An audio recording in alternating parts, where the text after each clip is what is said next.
This is a HeadGum podcast.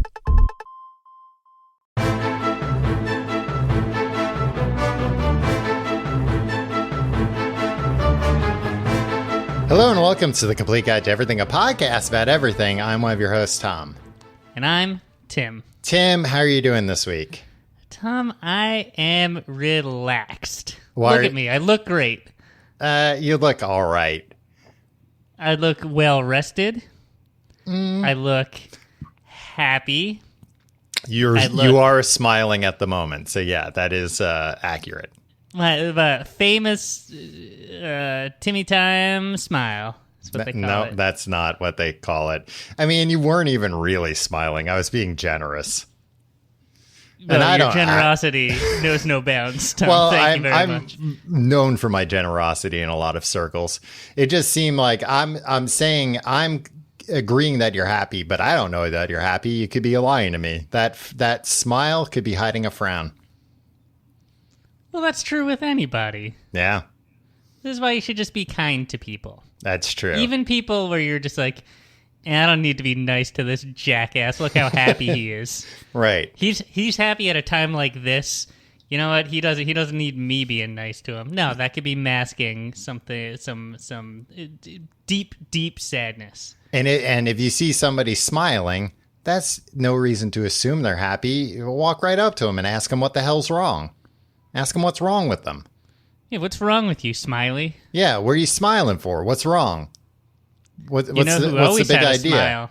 You know who always had a smile and was rarely happy? Jesus. Did he smile? I don't know if there are many biblical passages where they mention him smiling. There are ones where like he's having a good time. When he turned all that water into wine, he had to have cracked a smile then. Yeah. I don't know. Maybe he was... smug is the wrong word about it, to say about it. But like... Tim, you're going to get sent back to Catholicism classes. Start calling Jesus smug. No, but do you think he was just like, hey, get a load of this, though? And, like, just kind of gave a, I did it. Yeah, you saw that, right? I don't see him being that way. I see him being more like, voila! Oh, I see him, like, doing it and being like, all right, now go have fun. Like an uncle who's buying you beer when you're like 19 or whatever. Like, all right, hey, here's the beer, but like, don't make a big thing. So of you're saying Jesus is like a person buying kids underage alcohol? No, he's like the cool uncle that understands that you're responsible enough at 19. Hell, you're old enough to serve your country. You should be able to have a beer at your graduation party from high school. Well, I think this was at a wedding. I don't think this was at a high school graduation that Jesus did this. Well, maybe it was maybe an uncle can slip you alcohol at a wedding too. Yeah, that's true. And that's cool. That's a nice thing to do. I was gonna say, you know, who had a smile on his face but was always sad was the Joker. Oh, no, the Joker's not necessarily sad. He's loving life a lot of times. He's enjoying what he's doing. Well, then, you know what, Tom? That's sick. Yeah, that's a sick individual. He's a sick man. I don't know what to tell you. I've tried to explain this to you multiple times. It's unfortunate. He's the crown prince of crime, they call him. Tom, why do I feel so relaxed, you ask? Yeah, why do you feel so relaxed? Because I took it easy this week, Tom. I didn't do any work. I went on vacation. Uh-huh. You're seeing me at the tail end of vacation mode. We had to even change the day that we record this episode. Yeah.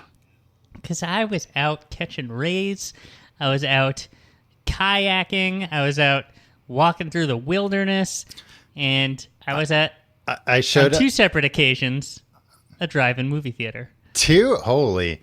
All right. Well, I showed up at your apartment when it was time to record, and there was just a sign on the door that said the doctor is out. Yeah, and then right under that, gone fishing. Right.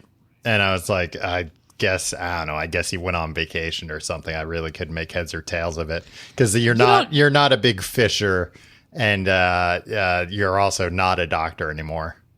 No. Thanks for constantly bringing that up, Tom. Well, you have to tell people that you're not a doctor. That was one of the stipulations of the settlement. I mean, you don't even know where I live, to be honest. Oh, I know where you live. Do you?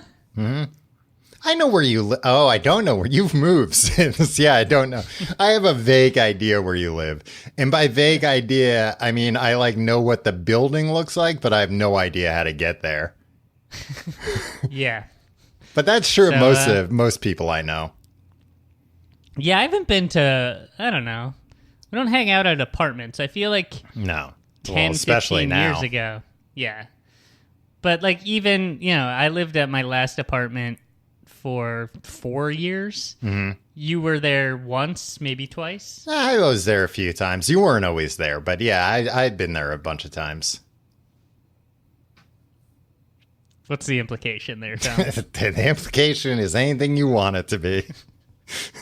That I was having an affair, that I was stealing from you, that I was putting cameras everywhere.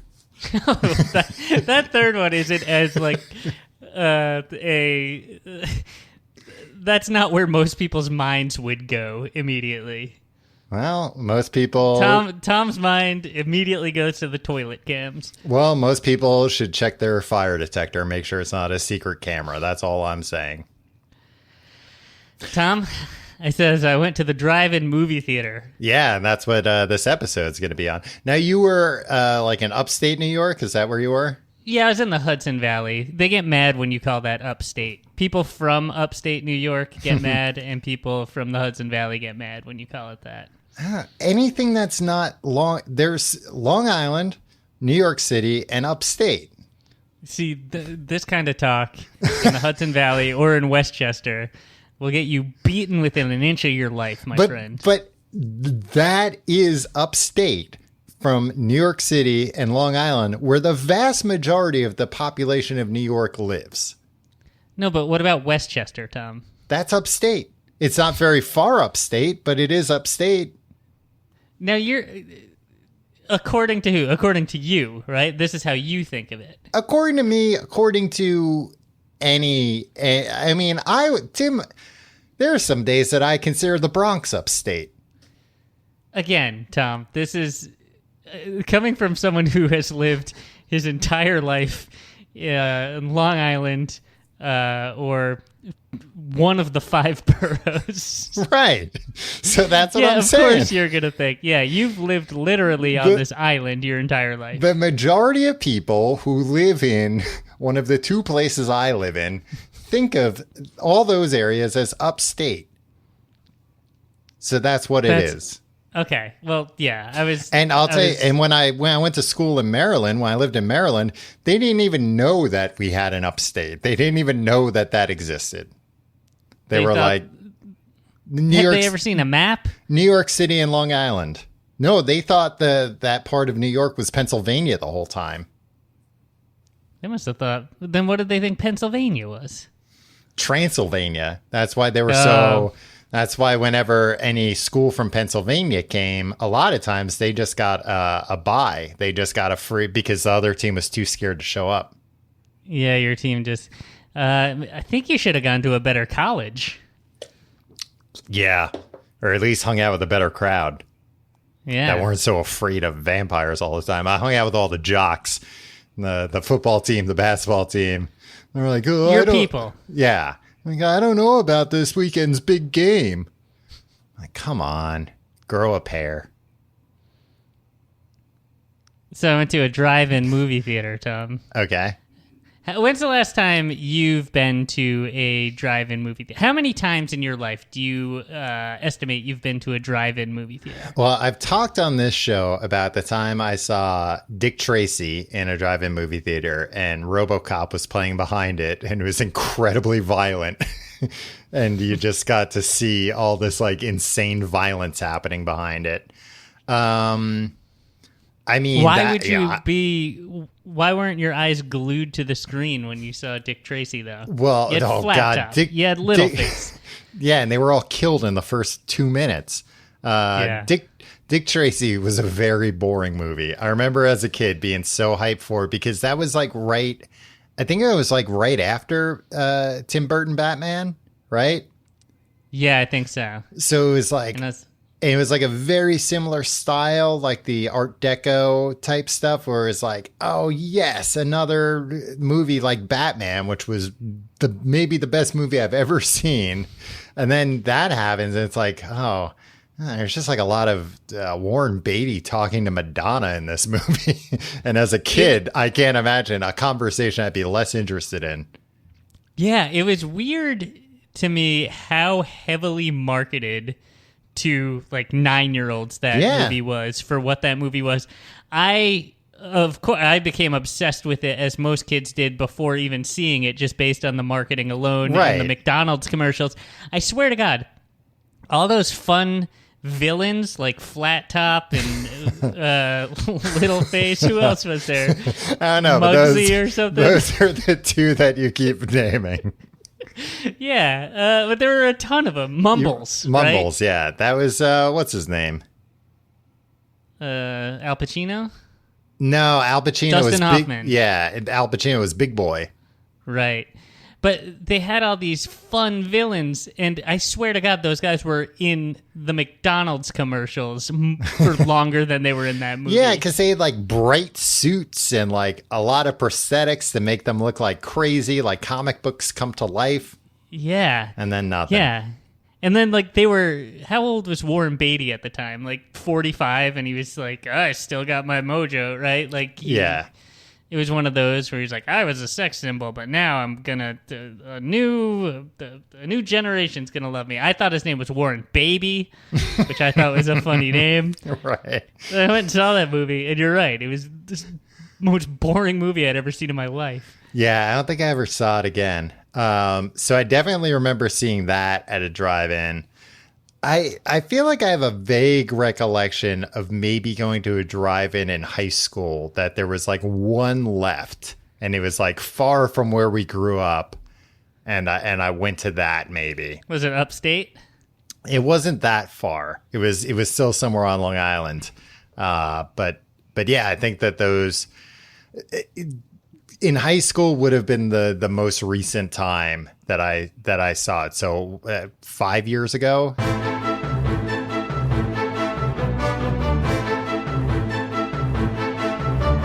I saw, Tom, I think my first movie-going experience was at a drive-in, because one of the benefits... Are you going to tell some gross story about how you were conceived at a drive-in movie? Ugh, gross, Tom. Why does your mind go to these places? It's just like, my first movie experience was at a drive-in, and it's like, oh, God, here we go. No. This podcast is going to be rated MA. No, Tom, this podcast is already rated MA because of our dangerous ideas, if not the language. But no, it's good to bring kids to. Oh yeah, because they can go nuts and they're just in the car. You're not bothering anybody, and that was a big appeal. Like when drive-in theaters first started, where it was just after the baby boom. So all these kids that you couldn't just bring to the kids were wild back then, so they just strapped them in the back of a station wagon or whatever, and they were like, all right, scream all you want in here, nobody can hear you. Yeah, scream all you want, because guess what, we can spank all we want and nobody will hear it, nobody will see it. I'll hit you with a belt, which is encouraged. Yeah, it's what your teachers will do to you at school. I didn't think about it, but you're probably right that I probably saw more movies that I'm just not remembering as a kid because I was brought to a drive-in movie theater. Yeah, I believe the first movie that I ever saw was apropos. It was The Muppets Take Manhattan at a drive-in movie theater in 1984. So that would have made me 2 years old. Pretty young. And yeah, well, you had an older brother who could actually follow the plot of a movie. Yeah, which probably sucked for him because I apparently lost my mind. I freaked out because the Muppets were too big. And I didn't like that. Yeah. You thought that, this is what their natural size is the whole time. Yeah, they've been contained in my TV.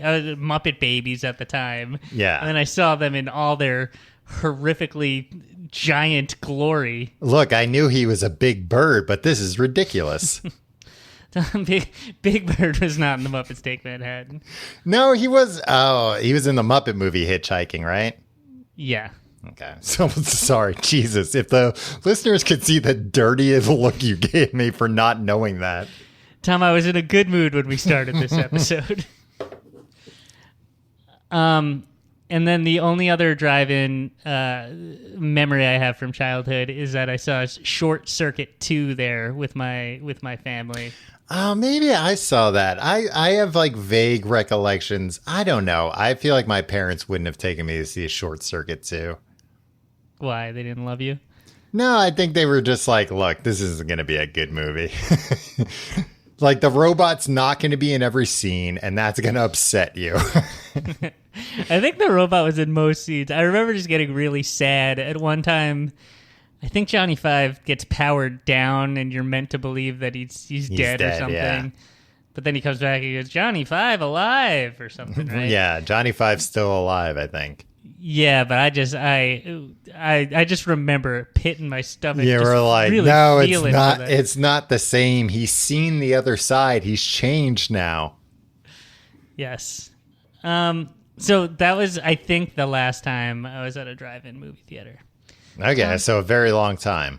1988, I think. Mm-hmm. Well, that makes sense. Triumphant return. Because I think in the late 80s, early 90s was when it was already the like, well, this is the last days. There's, maybe one left like somewhere around you, but certainly no more than that. Let me walk you through the history, Tom. Okay. What year do you think drive-in movies started? Probably right after all those people ran out of the theater from the train heading towards the screen. And they were probably like, look, we got to solve this some way. People will feel safer in a car. That way they can outrun the train. Right. That way they can throw it in reverse and get out of there. Although back then, that was when they had those cars that were on like bicycle wheels that you could barely drive. The first drive-in movie theater, I'm going to guess the 40s. No, it was actually patented. There were some, in Texas, I think, before this, but it was patented in 1932 in Camden, New Jersey. All right, by this guy Hollingshead. Hollingshead? Richard Hollingshead Jr. Oh. First of all, what kind of dick do you have to be like, I'm going to show a movie outside.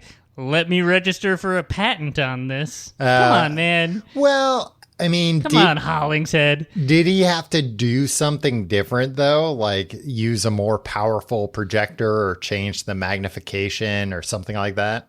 No, he put a speaker behind the screen, which also... Hey, Hollingshead, you idiot. Don't put it behind the screen. Yeah, put it behind the audience, if anything. And it's said he did it because his mother was a larger woman and couldn't sit comfortably in theater seats. So he was being a good little boy. He was like, he was helping mother. Yeah, I'll help mother. She'll sit in the car and we'll show movies outside. I bet it wasn't. I bet it wasn't good enough for mother. No, it seems like old lady Hollingshead. Nothing was ever good enough for her. Yeah. So he died. The first film they screened, Tom, was in 1933, called Wives Beware. And what was that about? A hunk? It was about a man in an unsatisfying marriage. He fakes amnesia in his sly pursuit of extramarital adventures. I mean, it doesn't sound that sly. Sounds like he cheated on his wife and then said, I have amnesia. I don't remember doing that. I like that it's called Wives Beware, in that, like, it could happen to you. Your husband can fake amnesia to two-time you. But Tom, it went out of business, or he sold it. It wasn't profitable. Hollingshead didn't know what the hell he was doing. Right. But then in the 50s... He was probably too busy doting on Mother. Mother didn't like it enough. We have to change it up. She only wants to watch Wives Beware. Yeah. She wants... Actually, Hollingshead Senior pulled that amnesia thing on his mom. Right. So she was like, "No, we have to warn all the other wives." Yeah, she was a producer in Wives Beware. But it peaked in the 50s, early 60s. You know this, Tom. Yeah, just like just like rock and roll. Am I right? Hey, just like leather jackets and slick back hair. It's true. Poodle skirts and hula hoops. Mm-hmm. Man, those were better times. So yeah, it peaked in the 50s and 60s, which makes sense. That's the time frame I think most people associate with the idea of a drive-in movie theater. Well, that's when car culture was really raring up. Right. Got a lot of cars, and that's when teens started having their own agency, right? The teens had disposable income, they were doing stuff. Yeah, they weren't being baby boom children. They weren't being made to go work in the factories like the kids before them.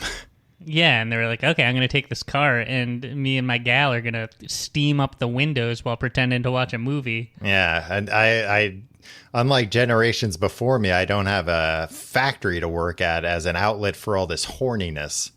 Yeah, I don't come home covered in soot. Yeah.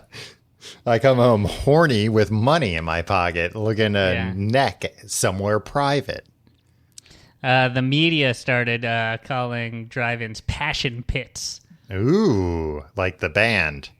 Yeah, I think this came first. I don't know. Was the band around in 1958? They might have been. Who knows? And it sounds similar to the pleasure pit that waterbeds were originally marketed as. Yeah. Man, things used to be so simple. So many different pits. Yeah.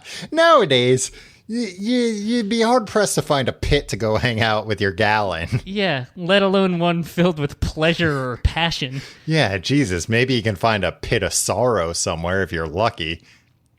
Tom, one of the largest drive-in theaters was right near our home. It was in Copiague, New York. I think that might have been Sunrise Highway. That might have been where I went. It had a full-service restaurant with seating on the roof.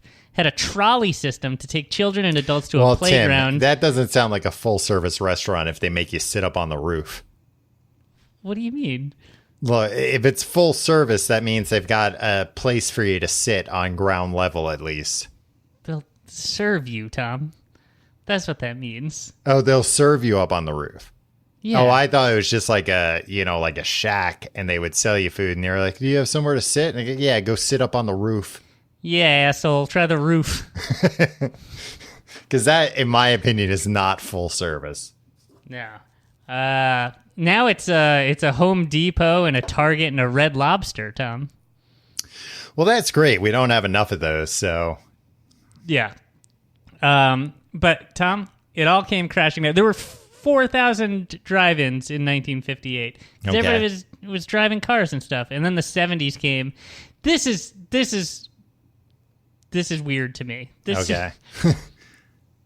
The oil crisis, people were like, oh, yeah, 70s. we don't have it. Yeah, and it's like, we're not going to waste gas driving unnecessarily. I'll go to the regular movie theater. Mm-hmm. Friggin' daylight saving time ruined everything. Oh, well, that makes sense. I mean, that limits how many showings they could have. Yeah, in the summertime, it gets dark an hour later. Yeah. So they got to start all the movies an hour later. Well, yeah, if your first showing is until like 9 o'clock, yeah, maybe you can have 2 showings, but even then, it sucks. Yeah. I mean, that is a problem that persists to this day. Yeah. Until we get rid of daylight saving. You know what? You know, I've long advocated for getting rid of daylight saving time because my anti-farmer bias. Right. But also, let's get rid of all time zones, right? I knew you were going to say that, Tim, and I've explained to you, I can't even tell you how many times, why that would be a bad idea. So you're going to like that? Well, no, it'd be great, because we all would just Look, sorry that everybody is like, oh, it always has to be dark at midnight. No, sometimes midnight is just going to be one of the times when you're up and about. But I think as an American, you're assuming that's not going to be you. I don't care if they're like, okay, the sun rises at 4 p.m. now. Cool.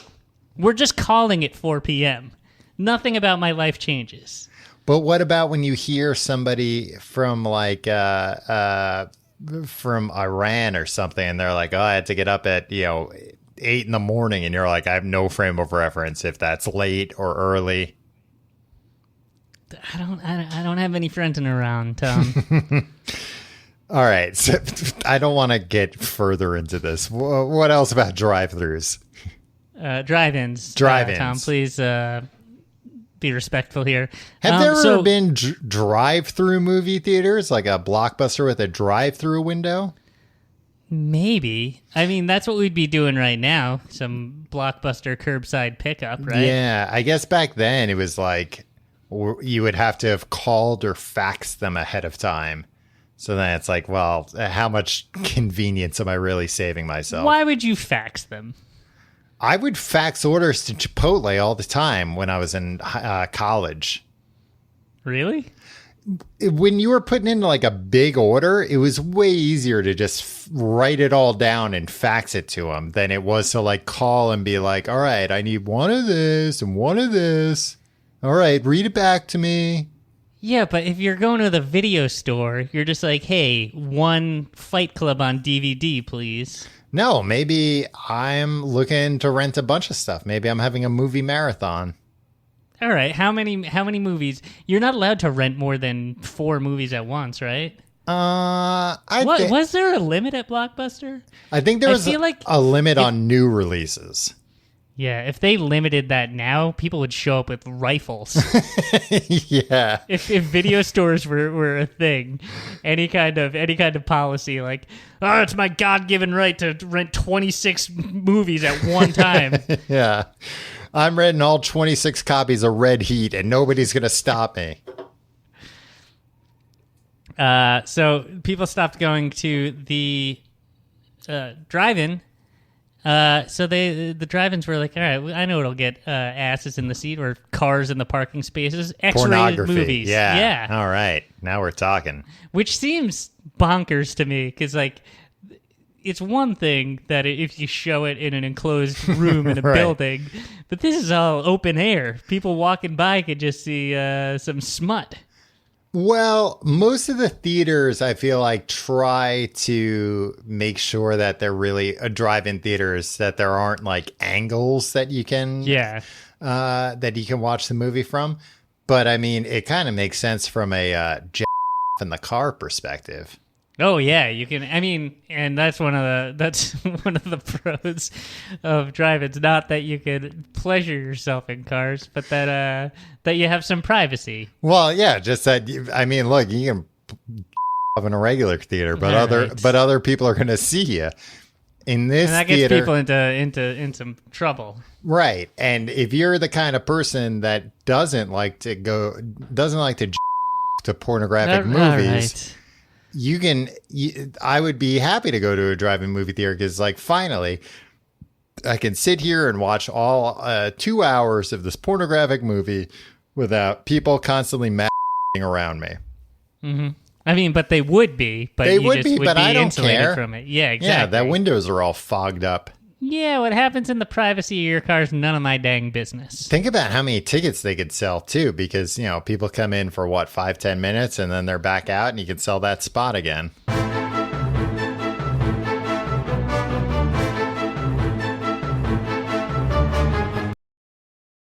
All right, Tom.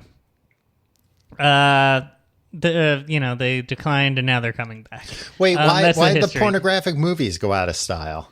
I think it was just at some point people were like, "We don't want this in our community." Yeah. Oh, and as with everything, you saw Boogie Nights. It's VHS. People get all that. Why stuff. am I going to jack off in my car when I could jack off in my living room?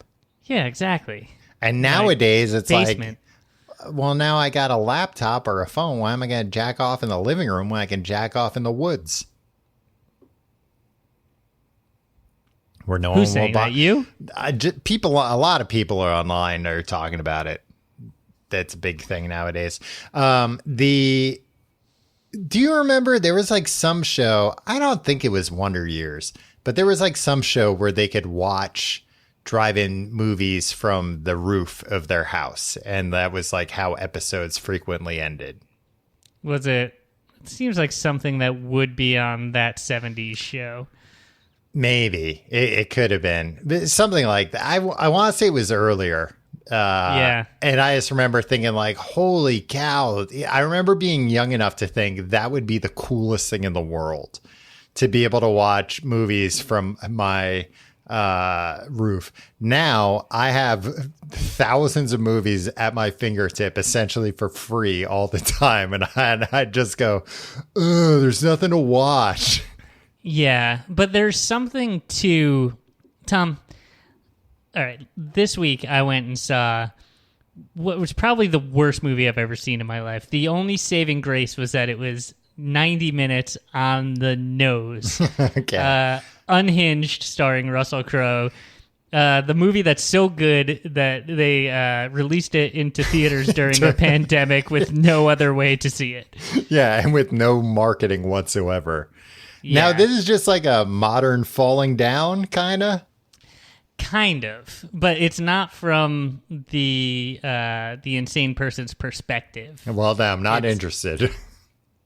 But it's one of these movies that starts out like the opening credit sequence was, I don't know, 5 to 7 minutes long, where it's just like clips from the news that are showing how society is alienated and becoming, people are becoming detached and like. Sounds like they were really stretching to hit that 90-minute mark. Yeah, exactly. And it was all this like, it was like, this is a film for our times where people are really people are losing it. And like Russell Crowe is a bad guy. He has a road rage incident, but you find out that he got divorced from his wife and lost his job, and so, but like it also oddly sympathizes with him. Yeah. In like news reports when he's on his rampage of like, well, when middle-aged white men lose their job, what do you expect them to do when they lose their standing? To murder people. Yeah, exactly. And like he's very much explicitly the bad guy, but they're also like, but this is what happens naturally when you take things away from people who have them. Maybe they shouldn't have treated him so poorly. Yeah. So anyway, really bad movie. But Tom, especially now in these troubled times, to drive into a place, some teen gave us the tickets, right? I mean, we paid for them. You didn't make your wife hide in the trunk so she could get in for free?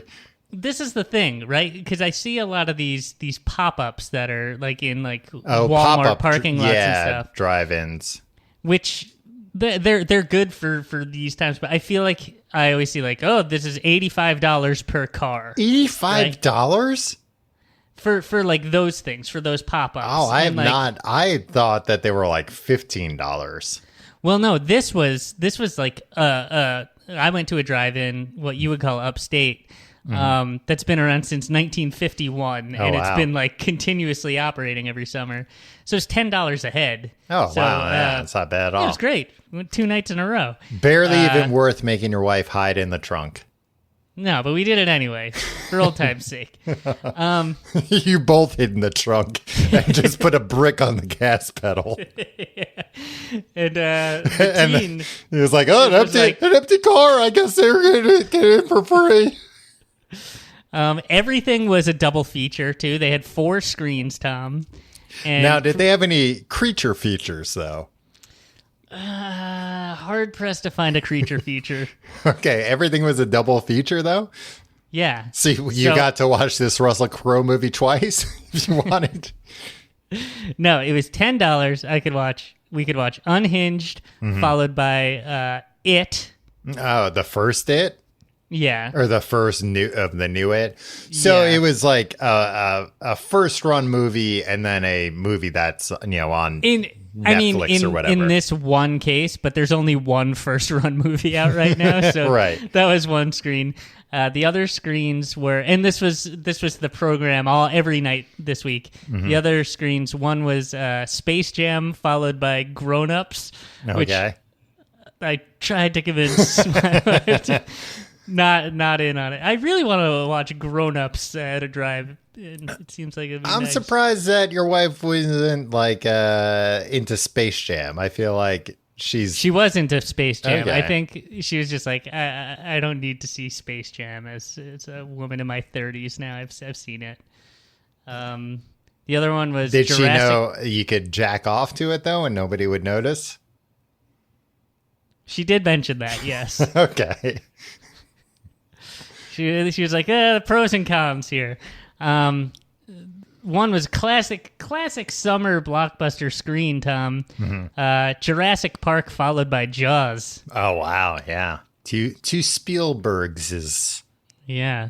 And then the second night we went to this screen, Inception, followed by Jurassic Park 3. You didn't go to Jurassic Park and Jaws, but you went to what was the name of the Russell Crowe movie? Unhinged. Unhinged, followed by It. But we left. We left. Chapter 1. Yeah. And then you went to Inception and Jurassic Park 3. Yeah, I'll tell you why, Tom. Mm-hmm. We recently watched Jaws like 2 weeks ago, randomly at home. And we watched Jurassic Park, I think, maybe this past winter. So we just saw those movies. Right. Unhinged we went to, because first run movie in the it's summer of 2020. a new movie, yeah. And I knew I could make you jealous. There's no way that you can see that movie, Tom, unless I'm you're going to sure get in I a car could and drive pirate upstate. it. What? I'm sure I could pirate it. Actually, it sounds like that movie, maybe nobody even bothered. And then Inception, Tom, that's 2.5 hours long. If you think we were going to stick around to watch Jurassic Park 3 after that, no. Went home and went to bed. I remember seeing Jurassic Park 3 in a theater, and still young enough that I liked most movies, and that movie was just like, wow, that was really, really bad. Yeah, I don't know what it was. Jurassic Park came out in, 94? Yeah, sounds about right. 12.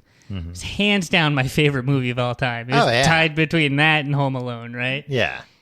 And then Lost World came out like a few years later, like 97, right? The second one. Yeah, sounds about right. But I was still, I was 15. And I was like, no way I'm going to see that piece of shit movie. And like the sequel, still a Steven Spielberg movie. Right. A sequel to my favorite movie of all time. And I was like, nah, no thanks. Not interested. I've never seen a Jurassic Park since. Oh, wow. Well, I mean... I've only seen the first Jurassic Park. Well, I mean, the rest are bad. Actually, I don't know that. I haven't seen the most recent one. But I assume it's bad. The one before that was okay. It had promise in the beginning of it, because the idea of we're going to show you the park running, fully functioning, is great. And much like how you just want to see Hogwarts on a normal day. That's what I wanted. A Jurassic Park movie where it's guess what? One of the guys who runs the concession stand, he's about to get fired and he's really afraid of getting fired. And that's what the movie's about. Yeah, a nice character study on the alongside the backdrop. You get Adam Sandler to play the guy selling peanuts at Jurassic World. And his wife's angry at him. Yeah. He can't. He's got 2 kids in college. He can't lose this job. I mean, no. I think it should be more of a Gus Van Sant, like late 90s where it's just like a slice of life. Just like you're just seeing him go about his day. Yeah. But his day would be pretty, you'd be like, oh, now I got to go feed this triceratops at their triceratop cage or something, right? Like, it'd be cool to see. Look, any of these would be better than the actual movies that they made. The problem with the Jurassic World movies is like the first Jurassic Park, that could be happening right now. Or like when you're watching because it's it like, was secret. It's secret. Like maybe right now. But the time Jurassic World, it's this whole other, it's like a fantasy thing where Universe. it's in this whole alternate universe where we're all like, yeah, dinosaurs are real. We know this. Yeah, like, oh yeah, San Diego or whatever had that dinosaur attack a few years ago and people were killed, but it's fine now. And we go to I mean, I think it is kind of an interesting idea of like, the park's been around now for 20 years and people are bored with it. Yeah. That's interesting, but it's interesting in a different way than Jurassic Park was interesting. Yeah, and they eventually went to what was interesting about Jurassic Park, but what isn't interesting to see for the fourth time, which is, and then things go wrong, and the dinosaurs run wild. Of course the dinosaurs are going to run wild. Show me a day when the dinosaurs don't run wild and just a man loses his job. Now the Jurassic World movies are just like, now there's dinosaurs everywhere and everybody they're like wild animals now. Yeah, I think it's that like some of them have escaped and are just in, jungles and stuff, procreating on their own. I don't care about any of that. Yeah. Tom, there's a snack bar. There's a nice old-fashioned snack bar. You get popcorn. Isn't it nice, Tom? I know you have every movie at your fingertips right now. Yeah. But wouldn't it be nice to get a nice tub of popcorn, go with your girlfriend, and a Pepsi Cola and some candy, and sit there and munch on that, and watch a first-run feature starring Academy Award winner Russell Crowe? You know what? I kind of like Russell Crowe nowadays. Not enough to see this movie, but... You know what? I'd like to see Russell Crowe star in a reboot of Wives Beware. Oh, yeah. Wives should beware of Russell Crowe, I think. Yeah. I mean, after watching this movie, Tom, believe me, you're right. Ex-Wives Beware should be the title of this movie. I see. Yeah, that could be the reboot, the gritty reboot. Yeah. Tom, multiple screens means if you get bored of a movie, just turn your head and then find the right station on your FM dial and start watching another movie. I was going to say that's one of the fascinating things about drive-in movies is that you use your car's stereo and they have a low power FM transmitter, and they tell you when you drive in, tune your dial to this, and that's how you get the movie sound. Yeah, it's cool. Now, it's also great for movie pirates because then they can get a pristine copy of the movie sound to synchronize later. From FM radio. Well, it's better. The highest fidelity. It's better than a microphone in the theater. Swear to God, there was static when I was watching Inception. It's like the transmitter's 15 feet away from my car. Come on, guys. Yeah, boost the power a little bit. I think they're legally not allowed to. I think those things all have to be pretty weak to be within FCC guidelines. But I saw something about how, because they have these first run movies in the theaters, that they were worried about, the studios are worried about piracy, and that the theater is assured the studio, no, well, we're going to up. There's no way you could possibly, if somebody in their car wants to videotape the movie on the screen, cameras nowadays, even if they just put their phone up on the dashboard, they're going to get a 4K recording of it, let alone if it's like an organized thing. Yeah. It'd be extremely easy. Yeah. Yeah, I pirated Unhinged if you want to see it, Tom. I would love to text it to you. I'll fax it to you. Yeah, like a please, Chipotle order. Please send me Unhinged through iMessage, and I'll watch it on my phone. And I'll pretend like I'm in the car with you and your wife. The pros of going to a drive-in movie, Tom. Mm-hmm. You can talk full voice the entire time if you want to do true. that. So, look, if I started watching Unhinged, the Russell Crowe movie, at my home, 8 minutes in, I would have turned it off. Right. If I was at a movie theater, I would have just stewed the entire time that I paid money for this, and I just had to be quiet. Yeah, because In a car, we're you both just the talk- same with. It takes a lot for me to walk out of a movie. Yeah, but I'd be pissed that I was there and checking my watch all the time. This was great. We could just talk about how much we hated the movie as it was happening. Yeah. Really loud. And nobody was bothered by it. So you get the kind of the communal aspect of watching a movie together. I mean, kind of, not really. Like you're not hearing. No, it is. There is something about being around other people. But you're not hearing like everybody laugh and gasp together. Yeah, that's true. But it's better than just sitting in your living room. But you still get almost the same level of privacy because you can still talk. You can go on your phone. You can do whatever. Yeah, I was on my phone a bunch during that movie. Another pro is you should have been live streaming it. That would have been cool. What are they going to do? Yeah. Russell Crowe might come and kill me and my best friend. I doubt he remembers he made this movie. You probably, or you hopefully won't catch this virus that's going around if you follow all the rules. Yeah. That's a pro. That's a big pro. I will not be stepping foot in a movie theater probably for at least a year. Yeah. Just because so much stuff I've read, it's like, yeah, a movie theater is just kind of one of the worst places you could go. Yeah, it's kind of one of the worst places you can go in normal times. Yeah, but at least they have movies playing. I'm just thinking about when I saw Avengers Infinity War and how the entire movie I had to smell how bad the guy in front of me smelled. And I'm thinking like, oh yeah, if that guy had a communicable disease, Yeah, that's what I would have been breathing in the entire time. And honestly, it might have been better than what I was breathing in the entire time during that movie. Whenever I go to a movie in a normal movie theater, I spend most of the time just fixated on somebody that I hate that's sitting among.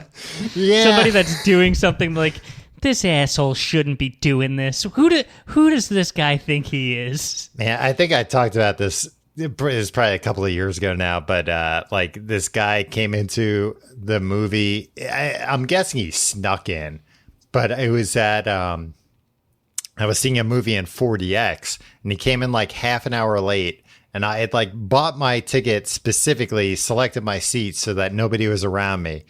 And he came in like a half hour late and sat next to me and then just fell asleep and proceeded to be asleep the entire time, even as the chair was rocking him like crazy. I was just like, I can't be lost in the movie because I'm so mad at this guy sitting right next to me in an otherwise almost completely empty movie theater. Yep. People stink. Yeah. And Tom, when it comes to 4DX, if you're at a lightly attended drive-in movie, you can make your own 4DX with your car. It's true. You can rev your car during the You driving can do scenes. donuts. During Yeah. the driving scenes, you can pretend you're driving. Yeah, you can actually drive. You can drive up and then slam on the brakes.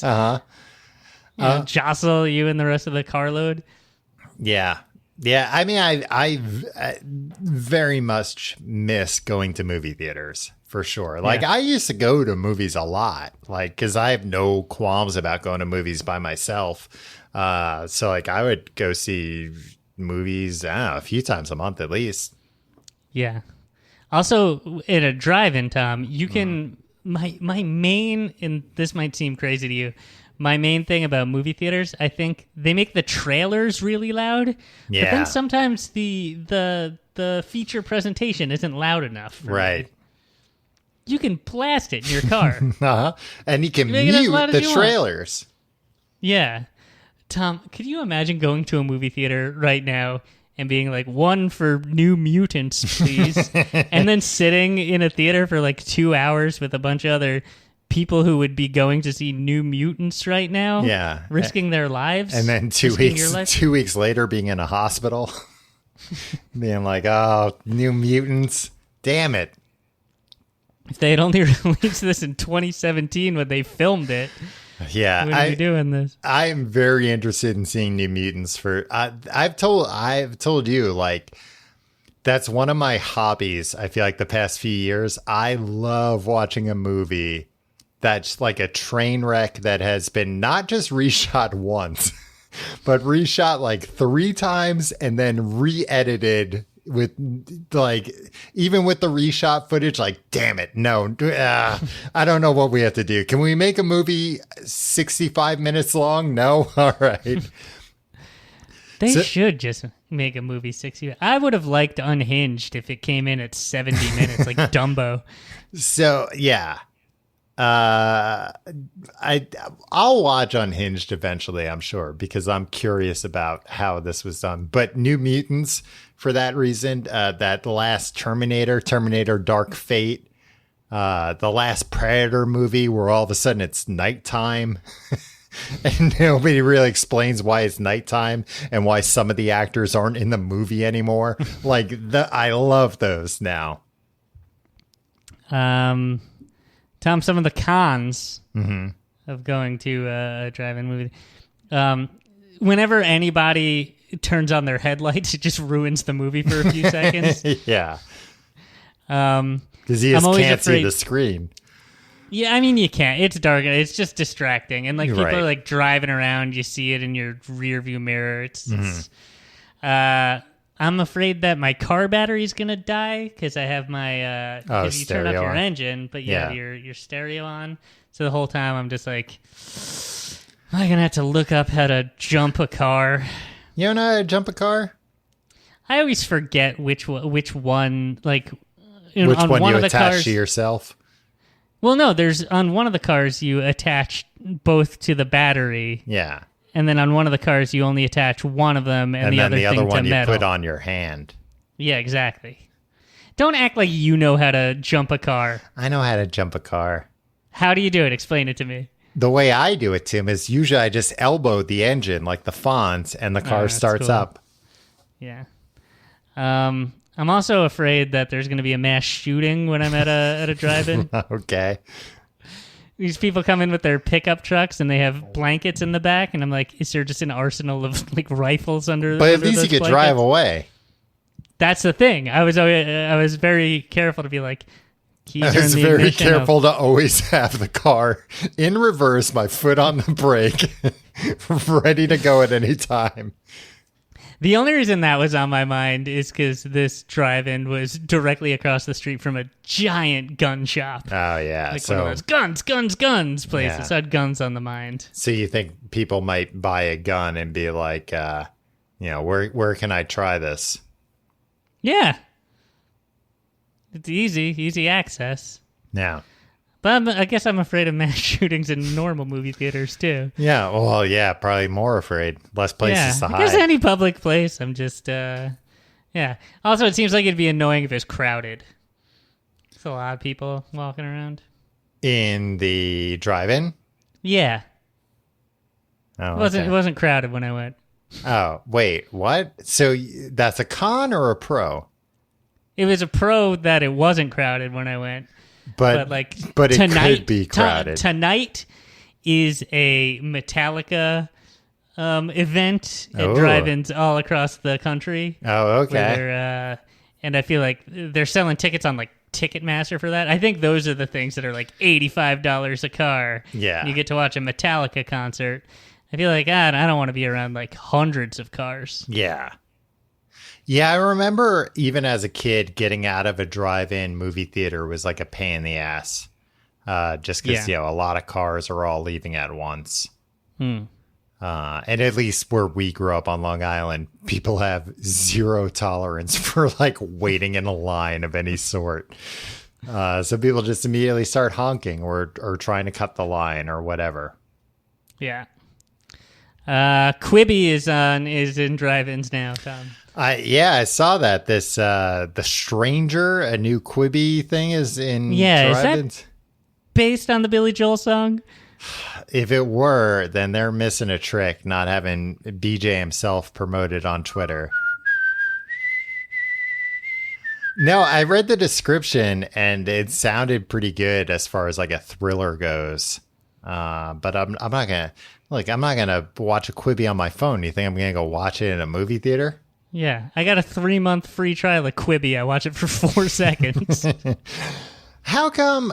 I'm curious about why more drive-in movie theaters didn't like immediately spin up when the pandemic started. They kind of are. Yeah. Like there are Walmart parking lots that they're doing it in. Like a lot of like amusement parks. Not a lot of amusement parks. This place, Adventureland, where we're from, Tom, they turned their parking lot into a drive-in. I think the thing is, there are no movies. Well, no, not even that, because like you can, license old movies, and I think people would still go. I went. A digital projector costs somewhere between like $75,000 and $150,000. Oh yeah. And a screen is going to be between 50 feet and 100 feet. And that's going to cost $50,000 to $250,000. Why not just use a bunch of sheets? I mean, there are a lot of like backyard things happening like that. Yeah. I think like Amazon sold out of those inflatable backyard things. That makes sense. Yeah, the backyard screens, projector screens. Tom, does your car, and I don't want to tell everybody what kind of car you drive, lest they find it and vandalize it. It's a Mercedes. Does it have a back that you could open up and sit in it? Yeah. That would be cool. You should go to a drive-in. That's pretty nice because then the speakers are above you because they're in and people can sit there, and you could also put chairs out in front of it. Yeah, like a hatchback, I think is. Yeah. Yeah, I don't have a hatchback, but it has a hatchback back. Right. Seems pretty cool, Tom. Yeah. I recommend you do it. There's a film called Wives Beware that I think you should check out. Well, we talked about this before the show, but I watched Bill and Ted Face the Music this weekend. I bought that, and that was great. I would have happily go to a drive-in theater to watch that. I would not go to a regular movie theater. No. I don't know if drive-ins have that movie. I'm sure some do. I don't know. I mean, I know. It seems to be like the studios are like holding the reins on some of the stuff. But do you think the movies that they're also selling on digital at the same time, that they're being so careful? I don't know. Yeah. I don't know. First thing, we watched Bill and Ted's Face of the Music last night, and first, as soon as it was over, I was like, that was good. I really wish I had seen that at a drive-in movie theater, because that would have been really cool. Because you see other people. That would be I think the pinnacle of a drive-in style movie. We'd all honk our horns at the end. We'd all get out and sing the song with them. That'd be fun. You know what's weird about Bill and Ted Face the Music? That I know this isn't drive-in specific, but look, we're about to give the plugs, so it's fine. And the hook's coming out. And the plugs are, you can go to tcgt.com to find out more about the show. Follow us on Facebook, facebook.com/Complete Guide. You can follow us on Twitter @Complete Guide. Follow me on Twitter and Instagram @TomReynolds. Follow me at Your Pal Tim. And if you want to support the show, check out our Patreon, patreon.com/Complete Guide for Books the Podcast. We're in the middle of reading My Sister, the Serial Killer. And Tim's reading it. He's telling me about it. It's a lot of fun. This lady's sister is a serial killer, and everybody knows it except everybody else in the story. We know it as the reader. And we know it as the reader. Patreon.com/Complete Guide. You get the back episodes too, so don't worry about that. Those are the plugs. Oh, now I forgot what I was going to say about Bill and Ted Face the Music. Not Save the Music, Face the Music.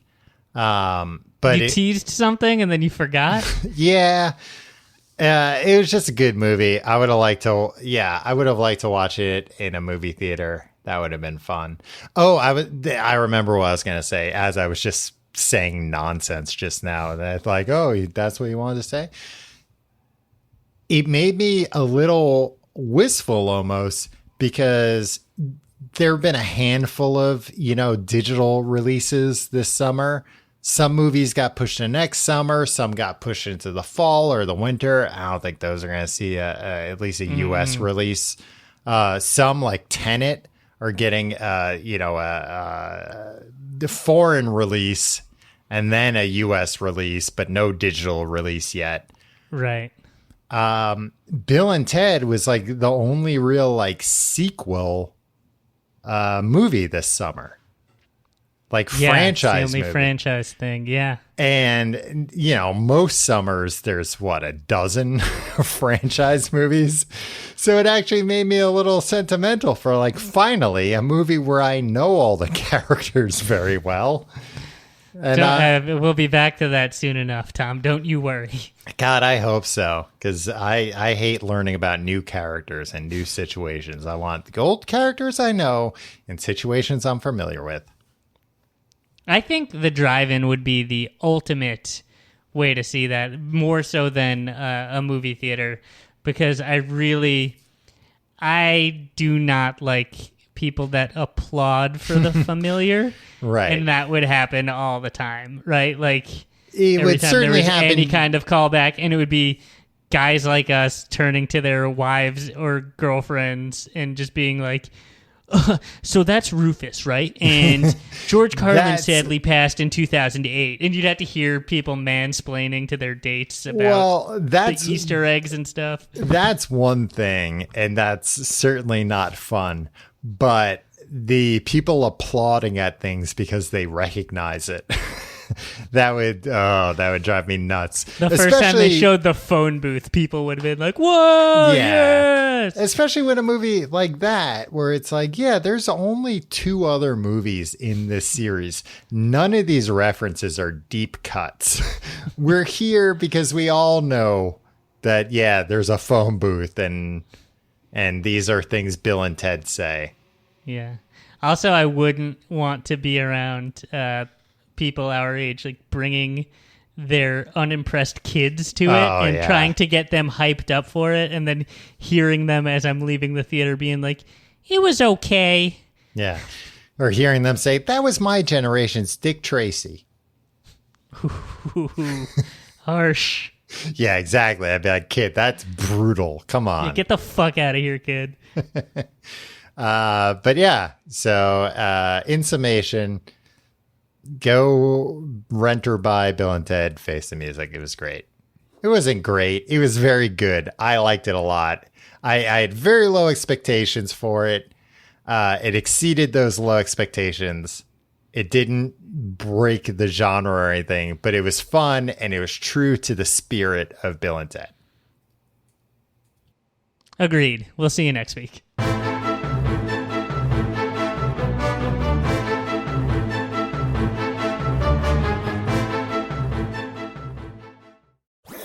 That was a HeadGum podcast.